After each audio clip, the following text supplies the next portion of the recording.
This week on the Myths and Legends podcast, it's the earliest story of the Frog Prince, and then one of a frog princess. You'll see why you shouldn't let your children play in the dark forest. They might just bring home a slimy new best friend. And we'll see a medieval dating service that takes Cupid's methods fairly literally and consists of shooting arrows indiscriminately at potential matches. Then, on the Creature of the Week, it's a cat from the Peruvian highlands that enjoys dance walking up rainbows and shooting lightning out of its eyes.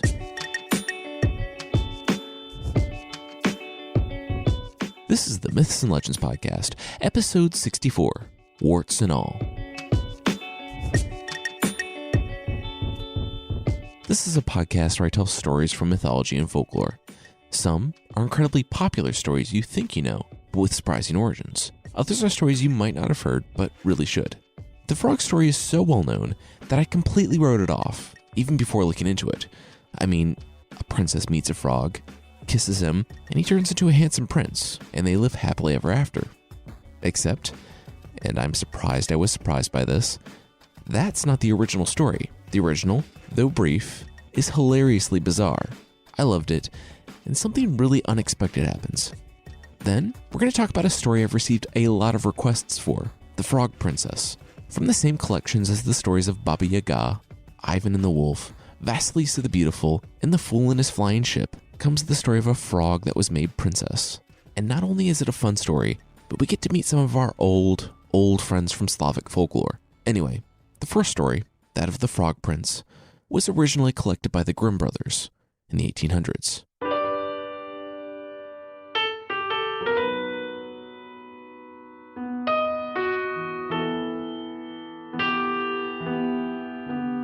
There's rich, and then there's your kid plays with gold toys worth more than my house, rich. The king was, not surprisingly, the second type of rich, and the princess took one of the golden balls to play out in the great, dark forest. Despite a young girl casually tossing a ball of immeasurably high worth by herself in the dark forest, being the target of literally every evil creature we've ever talked about on this podcast, the princess made it safely to the abandoned well beneath a lime tree. Whistling and sitting on the edge of the well, she tossed the golden ball up in the air, completely oblivious to the dangers and hairy tickle fights that lurked in the surrounding forest. She tossed the ball high into the air, lost in thought, not noticing that it failed to return to her with the rhythmic familiarity of the past hour, until it plopped into the water right in front of her. Though the king was gold toys rich, the princess despaired and began to wail. This was her fourth favorite golden ball. She watched the glint fade and fade until it disappeared into the darkness. Despite playing with fire by being alone in the dark forest, she did have the sense to not dive into the murky well, and so she sat there and cried, loudly, for a while. "Oh hey," she heard. "What's wrong?" The princess gasped, wiped her tears from her eyes, and scanned the tree line. A stranger, here in the forest. "Oh yeah, no, sorry, I'm down here," she heard, and peered down into the well. There, in the darkness, sat a squat, stubby, bumpy head. It was a frog. I get that a lot. Or I would, if anyone ever came to sit by this well. Seriously, this is a German fairy tale forest. It's super dangerous. Anyway, your crying is so loud that even the stones would feel bad for you. Also, I live here and I'm trying to sleep. What's wrong? She told him all about the gold ball that had dropped into the really slimy, disgusting well. "Oh yeah, well, that's my home, but I can just swim down and get it for you. No big deal. It'll cost you though. What will you give me to make it worth my while?" The princess thought. Then she said she would give him her clothes, pearls, jewels, even the crown she was wearing, if he brought that one golden ball back. "Wow," the frog said. "I mean, no offense, but you're really bad at negotiating. All those things are worth way more than just some golden ball. Look, how about this? How about I get your ball back, and we just hang out and become best friends?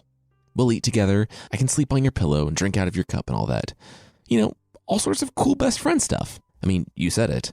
My house is a slimy, disgusting well." The princess stared at the bumpy, revolting frog and asked, "Are you sure you just don't want all my worldly riches?" The frog shook his greenish little head. No, he did not. "All right, it's a deal," the princess said. "Go get the gold ball. With a nod, the frog dove into the cloudy water. In under a minute, he resurfaced, the heavy golden ball clutched between his frog hands. It would have been cute had it not been covered in the slime and algae from the bottom of the well. Relieved, the princess wiped her treasure on the grass, said, "Thanks," and took off running back toward the castle. "Oh, hey," called the frog as he watched her disappear around some trees. "That's cool. I'll just meet you there, wherever there is."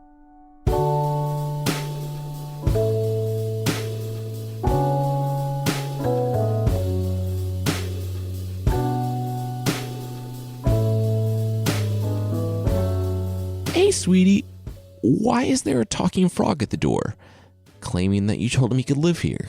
the king asked his daughter a couple days later. Well, it might be because I maybe told a talking frog he could live here. But he's a frog, Dad. I mean, come on, he can't live here. That's ridiculous." "No. You know what? No, honey. We've talked about this, and yeah, I think this is a teachable moment," the king said. "You need to follow through. If you say you're going to do something, you need to keep your promises." "Come on, Dad. To a talking animal?" "Especially to a talking animal," the king said. "This is fairy tale medieval Europe. Literally anything could be a witch." The princess rolled her eyes. This was ridiculous, but if her father wanted her to do it, she didn't have a lot of options. Whatever. Yes, she told her father. He'd probably just forget about the frog in a few days anyway. The frog sat at the door, smiling if frogs could smile, when the princess arrived. "Hey, it was really hard to get out of that well without fingers and thumbs, and I tried a lot of doors before coming to yours. People generally aren't thrilled to see a talking frog at their door, but never mind. Here I am. Are we going to hang out?" The princess sighed and glanced at her father, who gave her a serious, "Yes, you're doing this" look, and the princess said, Yeah, come inside." "Great," said the frog, hopping past her. "I brought everything I own wrapped in a lily pad sack." "Ha, just kidding. I'm a frog. I don't have anything." "Oh, hey, is that lunch?" The king loved the frog as the three sat at lunch.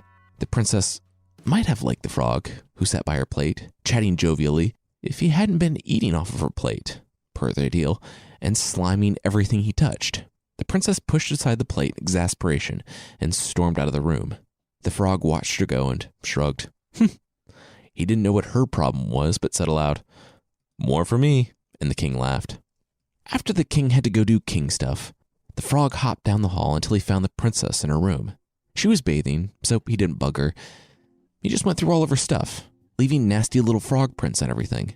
Then, after the princess was done, they started their day, and I wish I could cut to a montage where the princess and the frog rode horses, sewed, ate, read books, and did other things, all with the princess looking completely exasperated and the frog smearing his frog mucus on everything.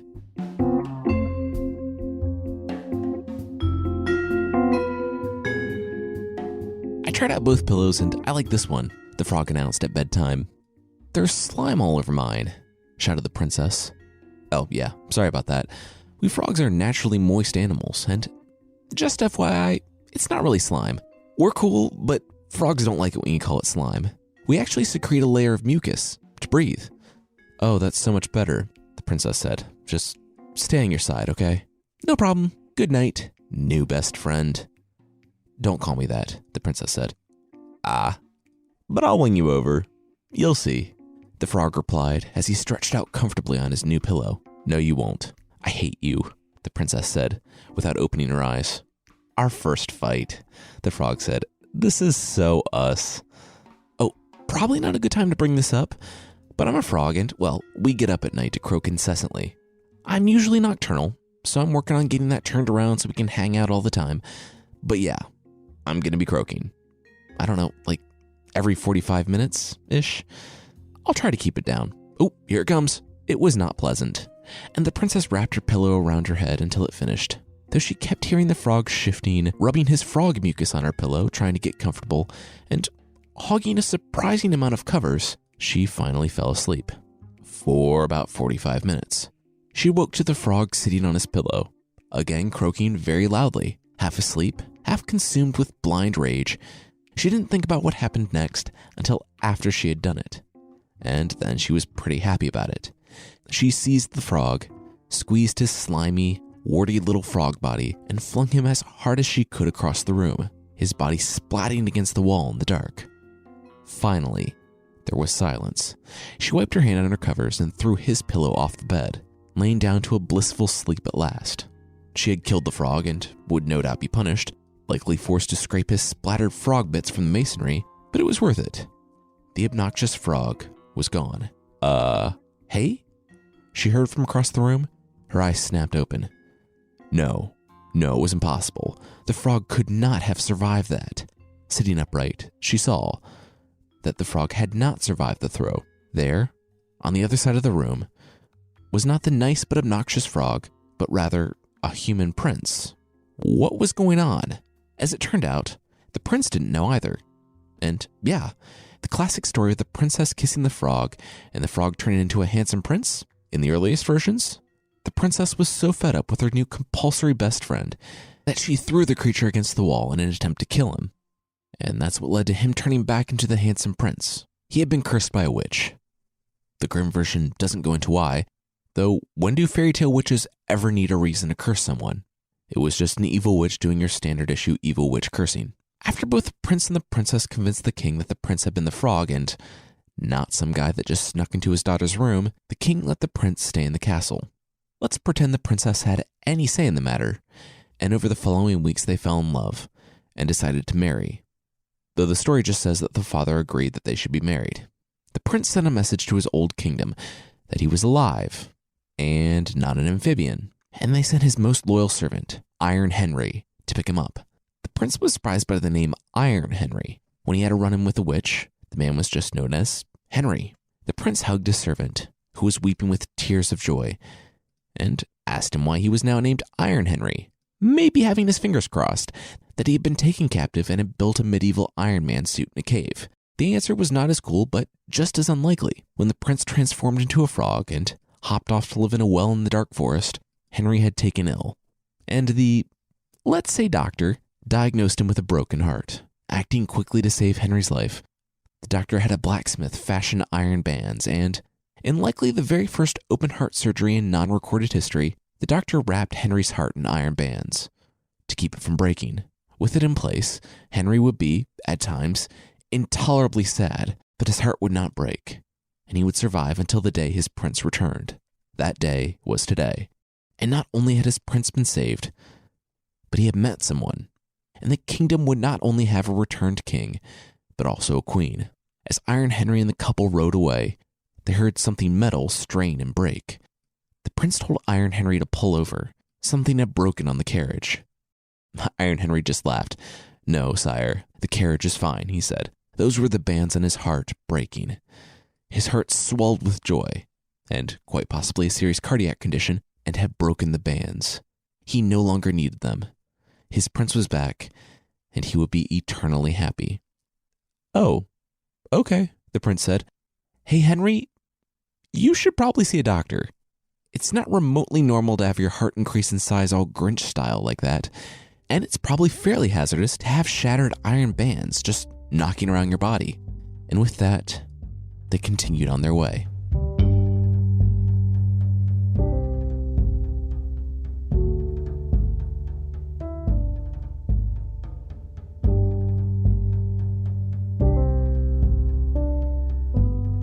The kissing of the frog worked its way into the story later, but this is the original. The message, apparently, was that love comes from passion, like attempted murder. The main lesson of the story, according to the Grimm brothers, was to honor your promises, and good things will come.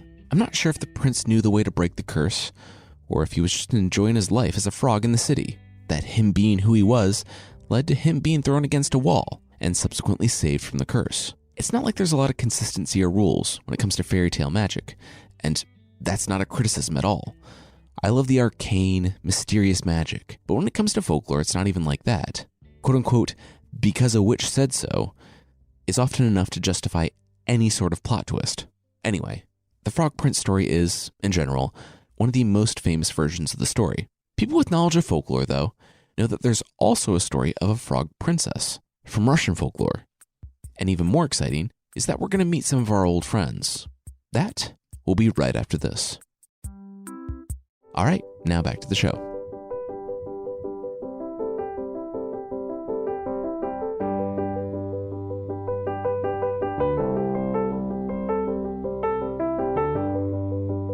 Prince Ivan held his bow and arrow.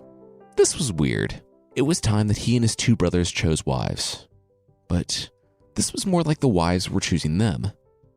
The guys would each fire an arrow, and whoever brought that arrow back would be their wife.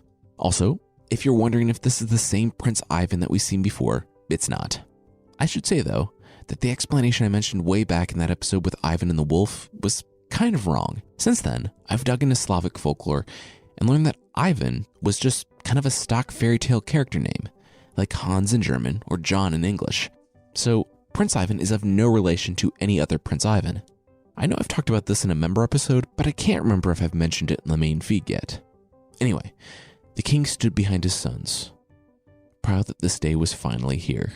He told them to just stand on the wall, point the arrow at the sky, and fire. Wait a second, Ivan said. We're standing at the top of our castle, surrounded by a town. On a good day, a medieval arrow can travel, 200 to 300 yards? We're surrounded by houses. We're basically firing arrows into a crowd to pick a wife. What if it comes back stuck in someone? Oh my gosh, Prince Buzzkill, one of Ivan's older brothers said. Why do you have to question the old ways? Firing arrows into crowds of people to find spouses has worked for our family for generations. Yeah, I know it's a tradition, but what if we, got to know people, fell in love, and married based on affection, friendship, and mutual attraction, instead of firing weapons at peasants? The three stood there in silence for a half-second before bursting out laughing. Oh, Ivan. The king patted his sons on their backs and said it was time. Just say, it's great to be the rulers, and fire the arrows into town. Brother 1 did, Brother 2 did, and reluctantly, Prince Ivan did. I'm assuming the arrows were labeled or something, because less than an hour later, a beautiful daughter of a noble brought one brother's arrow back. He asked for her hand, and she accepted. They were going to be married. It was a few hours after that, but Brother 2's arrow returned, carried by the daughter of a general. The king was happy. He couldn't have picked better if he tried. Hours and hours passed after that, and the sun was beginning to set. Prince Ivan was questioning his father about the rules of the whole arrow thing. What if no one returned? The arrow was still out there. What if he married someone, and then someone else brought back the arrow years later? What if someone other than a well-to-do maiden brought it back? I don't know, Ivan started. A frog? The king said. Well, that's a really specific and odd example, Ivan said. But sure. Let's say a frog brought it back. What would... No, his father stopped him. A frog. A frog brought your arrow back. Look. There, in the orange glow of twilight, approached a frog, hopping up the road, holding an arrow in its mouth. We're told that it's a female frog, though I've read that determining such a thing in dim twilight would be pretty difficult. Anyway, the frog hopped up to Ivan and spat the arrow at his foot. I have no idea. This has never happened before, the king said in shock. Wait, did this frog just wink at me? Ivan said. Son, I'm sorry to do this, the king said, but the old ways are the old ways. You have to marry this frog.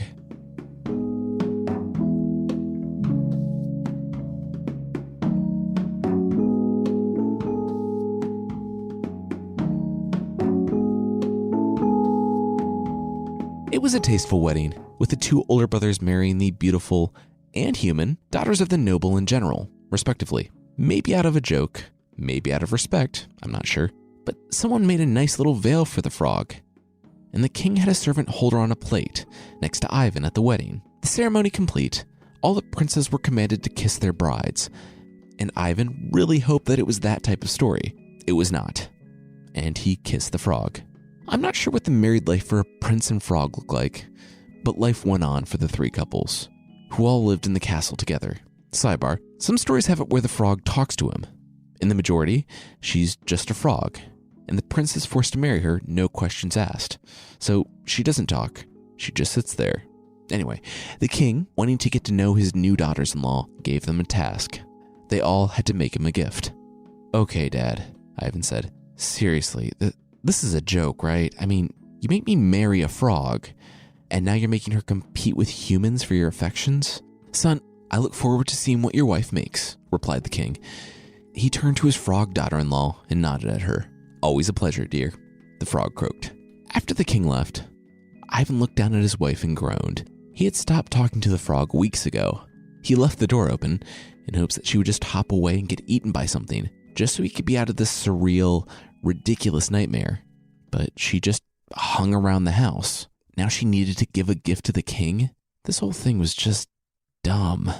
The next morning, Ivan rolled over in his bed, but there was something next to him. His hand hit a beautiful, ornate shirt, in just the king's size. Sleep still in his eyes, Ivan barely understood what was going on. He sat up and saw the frog sitting at the foot of his bed. Where did this come from? Did you make this? He asked. But the frog did what frogs do best, and sat there silently. When he stood beside his brothers, his gift from his frog wife was actually the best of them all. The king was surprised too. At first he asked Ivan if Ivan had made the gift. Ivan said, "I would say, that's ridiculous. But I married a frog, so nothing's really off the table anymore, is it? But no, Dad, I didn't make it or buy it. I woke up and it was next to me with my wife sitting at the foot of my bed. She doesn't sleep a lot at night. She just watches me sleep. Thanks for that." The king held the shirt up and, wow, this was the nicest shirt he had ever seen. He was planning on having this gift thing be kind of a one and done sort of thing, but seeing a shirt this nice, he decided to keep it going. He demanded that the wives make him another gift. This time, a loaf of bread. Sidebar. Is it still a gift if you demand it from someone? I feel like that's just sort of light theft, but who knows? Anyway, no surprise, Ivan woke up next to a piping hot loaf of bread the next day. He said goodbye to his wife, a little unnerved by how easy it was getting to call a frog honey, and went to the king. And the king did not care that the loaf was likely kneaded by mucus-covered frog hands, because it was the best. Once again, the king berated the elder brother's wives' terrible gifts, which they had less than a day to make. Then, the king sat on his throne and tried to think of a third challenge. "Dance off?" the eldest brother suggested. "Oh yeah," said the king. "That would be cool. Maybe we can get the frog to dance. Regardless, it would just be fun to see how this goes down, right?" "Yes. Dance off between the wives. I'm king. This is the law now," or something. "Don't we have anything better to do in this kingdom than trying to get my frog wife to dance?" Ivan complained. "Apparently we do not," the king said. "Now go inform her of tonight's ball and tell her I said hi." Whatever, Ivan said, and went to pick out a frog-sized dress for his wife. That night, all eyes were on Ivan's wife. The previous two women had danced well enough, but now everyone awaited the performance by the frog princess. I can imagine that Ivan did not care what happened and was making use of the copious amounts of free wine after spending all day frog dress shopping with his wife. But she just sat there in whatever the closest approximation to a frog evening gown was, while the crowd started to murmur. Then she opened her mouth. From the mouth came not a sound, but a foot, then hands, then another foot. The feet picked the frog body up off the ground, and the hands lifted the frog away, an entire human being coming out of the tiny frog's mouth. A beautiful woman picked the frog's skin out of her hair and tucked it in her belt, to the astonishment of everyone at the ball. She stood there, radiant in her beautiful dress. Then she started to dance. By the end of her dance, there wasn't a dry eye left in the banquet hall, and even the other two wives, who had been suspicious and a little bitter toward the frog, could only stand in stunned awe. Whoever this frog skin wearing woman was, she deserved every honor. Perhaps the audience member most surprised that this frog was actually a beautiful maiden was Ivan, who still hadn't picked his jaw up off the floor. She approached and said hi. She was his wife. Her name was Vasilisa, and before you wonder, no, it's not any of the Vasilisas we've seen on this podcast. It's another stock Slavic fairy tale name. Vasilisa said that they had a lot to talk about. Ivan asked if she was the frog. She said yes and no. She could put the frog's skin on, it was bigger on the inside, and become the frog, but this was her true form. Ivan said, yeah, let's talk, but first things first. He plucked the frog skin from a belt and tossed it in the nearest fireplace. He was finished being married to a frog. He liked this version of his wife much, much better. The reaction was different than what he had expected. She shrieked at him. What had he done? She was so close, and now he had ruined it. He ruined it all. She began backing up. looking at the windows, looking off into the night. If the skin was gone, she couldn't live out her curse. He would be here. He would come for her. She had to stay moving. She had to go. Ivan held her hand and said whatever was coming, he could protect her. But she wrenched free. She said he had done enough. She pushed past the confused attendants at the ball and escaped into the night. By the time Ivan reached the door, she was but a speck against the horizon, running as fast as she could toward the dark forest, running from him.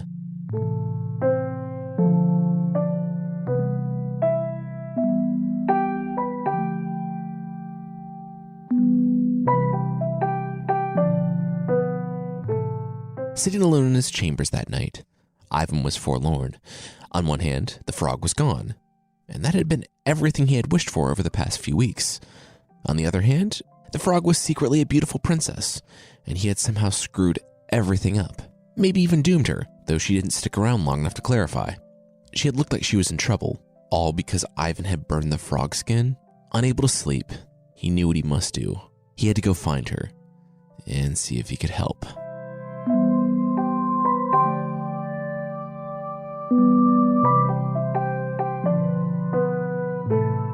Ivan had completed standard prince training stuff, like sword fighting, horseback riding, falconry, the works.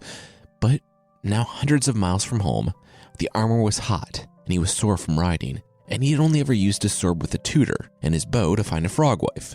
Ivan was in over his head. Questing was too hot in the daytime and too cold at night. He hated sleeping on the ground, and he burned through most of his provisions within the first few weeks.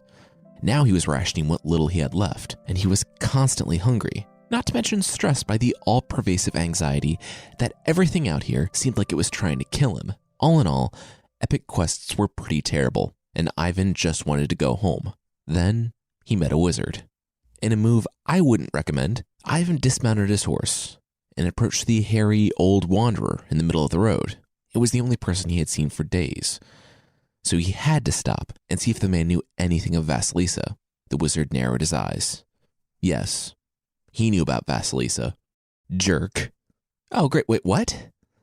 The wizard said, yeah, we all know about it in these lands. Why'd you burn the frog skin? She was so close to finishing out the curse. But now the story gets all weird and contradictory as to what happens next. Ivan stopped him. Yes, he had burned the skin. He regretted that. But this was the first he was hearing about a curse.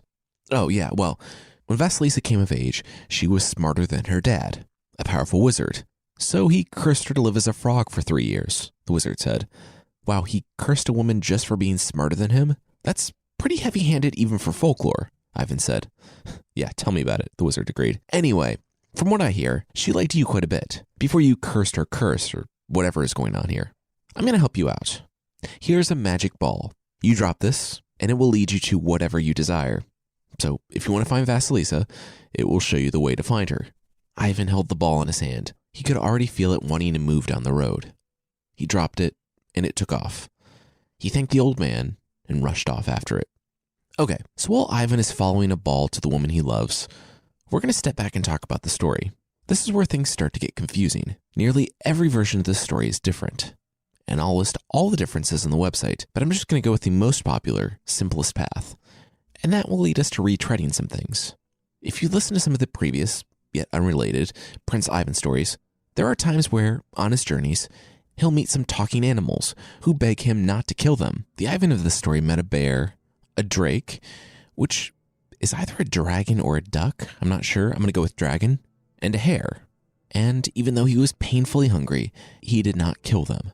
Ivan followed the rolling ball for days and weeks, until it finally came to a stop, bumping into a tree trunk. Ivan wasn't really paying attention, so he walked through a gate that was made out of human bones and topped with glowing skulls.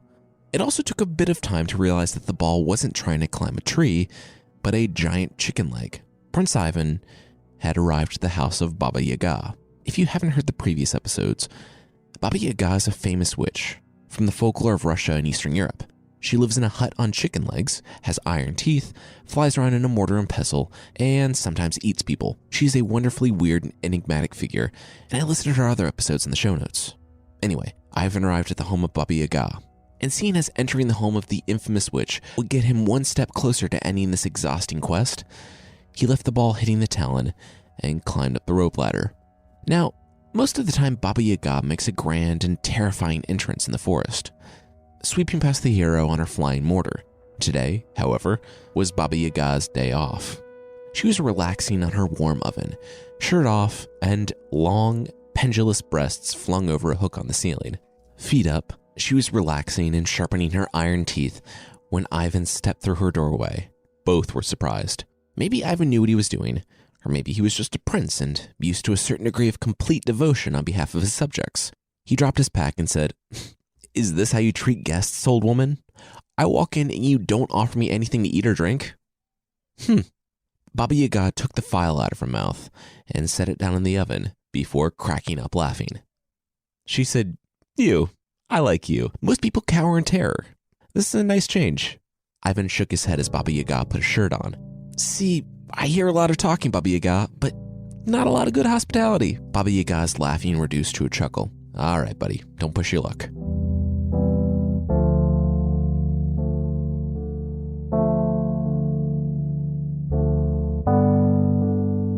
They sat across the table from one another, the famished Ivan eating and drinking as fast as he could, trying to play it cool in front of the dangerous witch, and desperately hoping the meat he was eating was not a previous guest.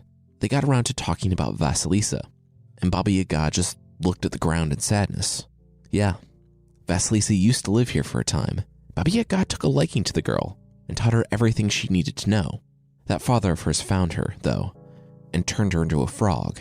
Vasilisa hopped off, and Baba Yaga hadn't seen her again until a few weeks ago.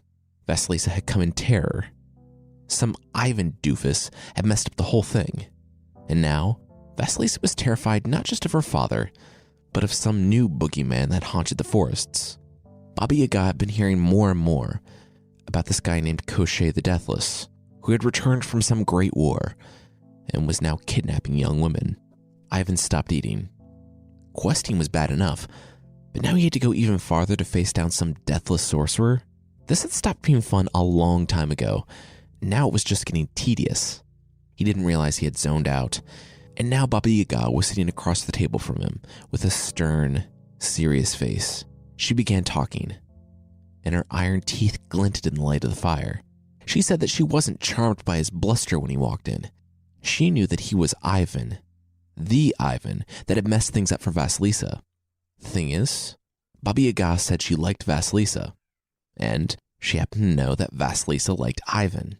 Baba Yaga did not like many people, certainly not spoiled little princes that complain about traveling a few leagues farther to fix a problem that they started.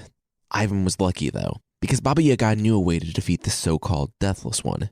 He was only deathless because he had hidden his soul in a needle, in an egg, in a duck, inside a hare, inside a chest on top of a tree that Koschei watched over when he wasn't making young women uncomfortable over dinner. The tree was on a hill next to the little mud hut that Koschei lived in. Destroy his soul, and you kill him. The witch gave Ivan directions to Koschei's hut, then climbed back atop her stove and pulled out her file. She said Ivan should get going. There's no telling what Koschei is doing to Vasilisa.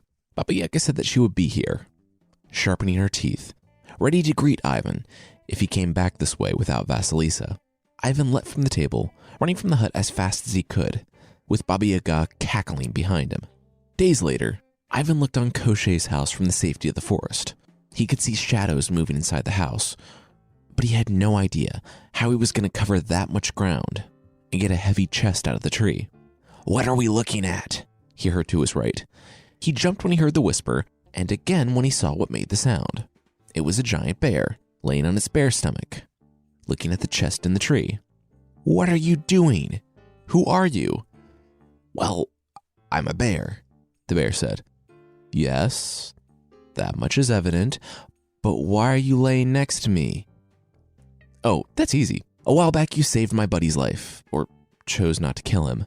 I guess it's kind of a low bar, but literally all bear kind is indebted to you until that favor is repaid. You're scoping out Koschei's place, so you definitely looked like you could use some help." "You know Koschei the Deathless?" Ivan said. "Yeah," the bear said. "We all do. The guy rides his horse around naked every morning while shrieking. Not only do I not like being woken up at 4:30 in the morning, but seeing a nude old man bouncing up and down on a horse is not the way you want to start your day. Anyway, how can we, the bear community, settle our debt to you. Ivan looked at the house. It was worth a shot. Well, Ivan said, see that chest in the tree? It contains Koshchei's soul. The only way to kill him.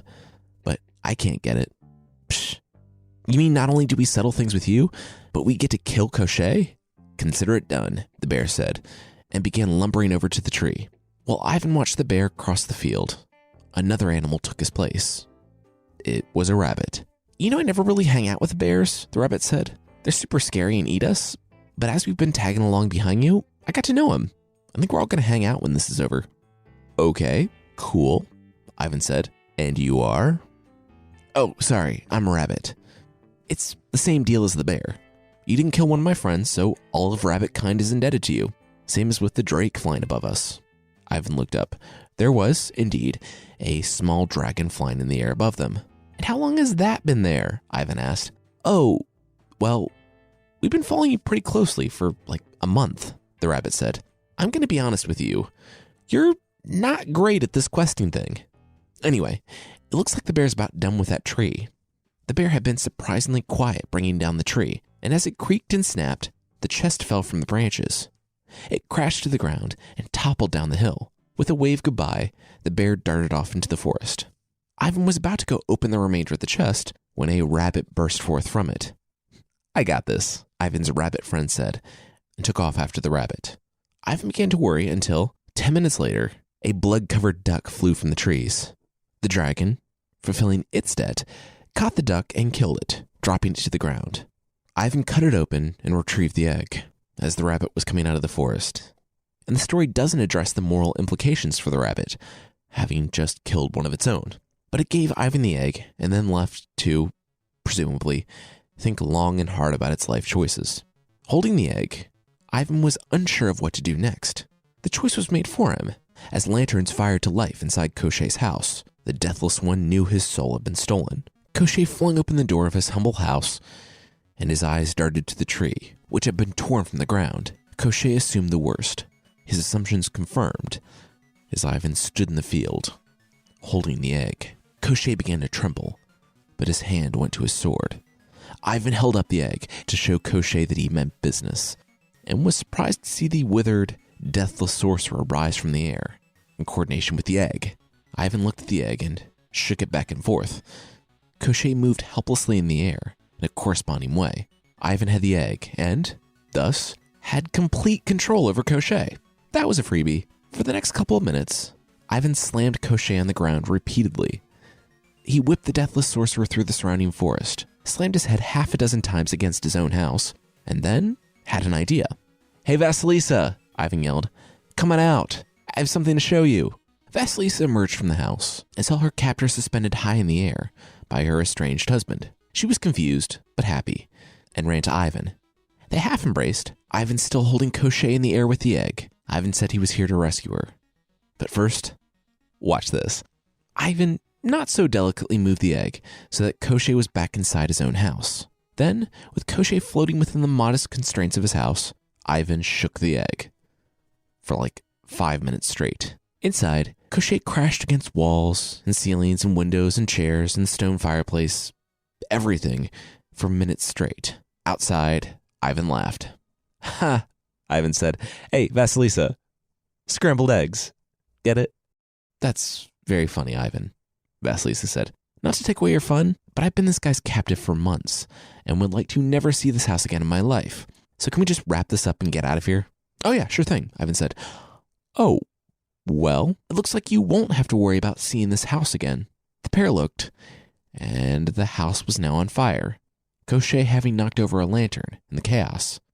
Ivan threw the egg on the ground and shattered it. Ivan heard a horrible scream from inside the burning house, and he stomped on the broken egg bits for good measure. He turned to Vasilisa. All right, now they could go.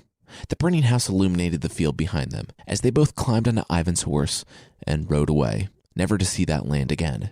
Vasilisa had always liked Ivan. She thought his exasperation over the fact that he had married a frog was cute, and she had seen him when he thought she was just a frog, and she knew he was a good man.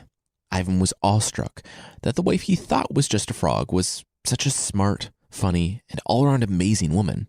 They talked the whole way back. When they made it home, they figured they were already married. Might as well keep that going. Because of Ivan's bravery and of how great Vasilisa was, Ivan was made the heir, even though he was the youngest. And one day he and Vasilisa will be king and queen. If Ivan's brothers had a problem with it, well, Vasilisa was also a sorceress who had trained under Baba Yaga herself, so they could just deal with it.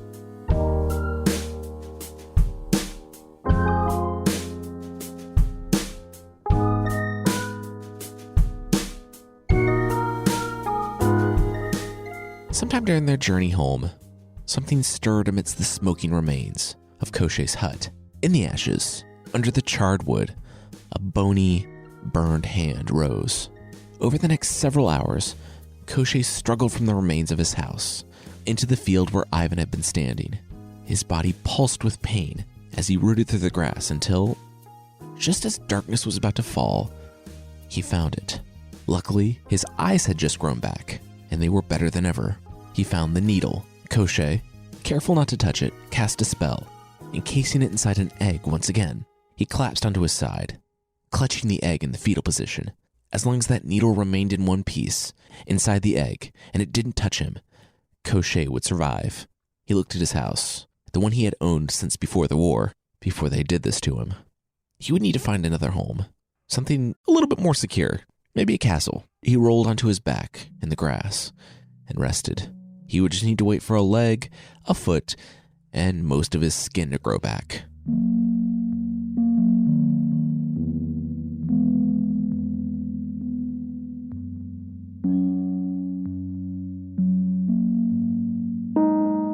I'm considering the story a little prologue to the Koshchei we met back in episodes 5A and 5B. In truth, the character Koshchei the Deathless dies in literally every story where he makes an appearance.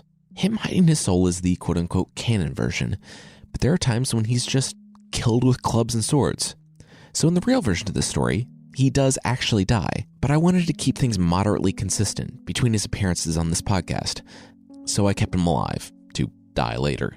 Oh yeah, and the evil wizard father that cursed Vasilisa does not make an appearance in the story in any version, and there's no detail on the specific consequences of burning the frog skin, other than it apparently messing with the curse. Many versions of the story actually leave out Koshchei too, and have Ivan going to several different Baba Yagas, and at each one, Vasilisa's in a different form, where he needed to catch her and hold on to her until she changed back. Eventually she does, and they go back home together. Despite his appearance in only one version, this Koshchei one is the most popular version of the story, and, well, we get to see our sad, old, princess kidnapping buddy again. And real quickly, if you haven't heard the other Koshchei stories, Koshchei has the typical curse of eternal life, but not eternal youth. And while he's a bad guy, kidnapping people is bad, don't do it. That's basically all he does to the princesses. He just likes to have company because he's extremely lonely. And he nearly always gets pummeled by the hero. I've said it before and I'll say it again. He's basically the Ice King from Adventure Time. Anyway, that's it for this week. Next week is an off week for me. That's right. For the first time in nearly a year, there won't be a show next week. It's weird for me too. In 2 weeks, though, I'm not sure what we'll be talking about, but I have it narrowed down to 2 topics. Either we'll be talking about the American folk hero / advertising creation Paul Bunyan, or Oedipus. And yeah, those 2 characters could not be more different. I want to say thanks to Aaron MP80, R. Clark 447, True Crime Addict, Jackie Blue, Jarm0909, Grunt 2K, Diffs, Wambulance Dispatch, Alfred Grad, Bally 176644, Cebus User, Sopaforks Thoth, Arsino4, Happy Camper Jack, and Crunkopolis for the reviews on iTunes. Thank you so much for taking the time to write a review. I really appreciate it. It's awesome to hear from you, and I do read every one of them. If you'd like to leave a review, it does help out the show, and you can find the show on iTunes at itunes.mythpodcast.com. There's also a membership thing on the site. For less than the price of 6 live cockroaches, 3 male, 3 female, you can help support the show and get extra episodes, source pack ebooks, and ad-free versions of the show that will not take over your house if improperly stored. You can find more information on the membership at support.mythpodcast.com.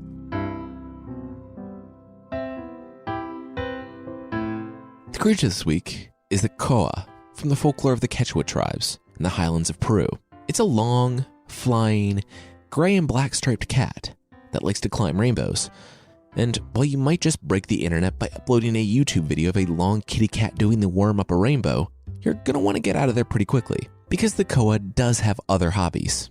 As is objectively terrible for living humans, the koa is quick to anger. It shoots lightning out of its eyes, sprays hail from its ears, and roars thunder. So, yes, it's about as close to a thundercat as we're gonna get for the show. Unlike Lion-O and friends, though, koa's destruction isn't limited to 80s cartoon bad guys, and it will destroy anything in its path. But it's known for tearing up fields, burning crops, and zapping any humans it sees. There are ways to avoid the koa and sate its cruelty. If you're gonna go shopping over the weekend, the long-flying cat monster accepts donations of incense and llama fat. After you get rid of that sack of llama fat you were carrying through the Peruvian highlands, you'll find yourself in yet another undesirable situation. If you give it that sack of llama fat, it will help you out by raining on you. The issue? Well, even its way of helping is pretty cruel, because rain is apparently the koa's urine.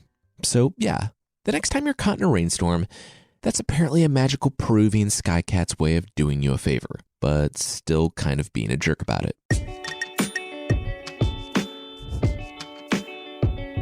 All right, that's it for this week. The theme song is by the band Broke for Free, and the Creature of the Week music is by Steve Combs. There are links to other music in the show notes, and if you'd like to say hi, I'm on Twitter and Facebook @MythPodcast. I'm Jason Weiser. Thank you so much for listening, and I'll see you next time.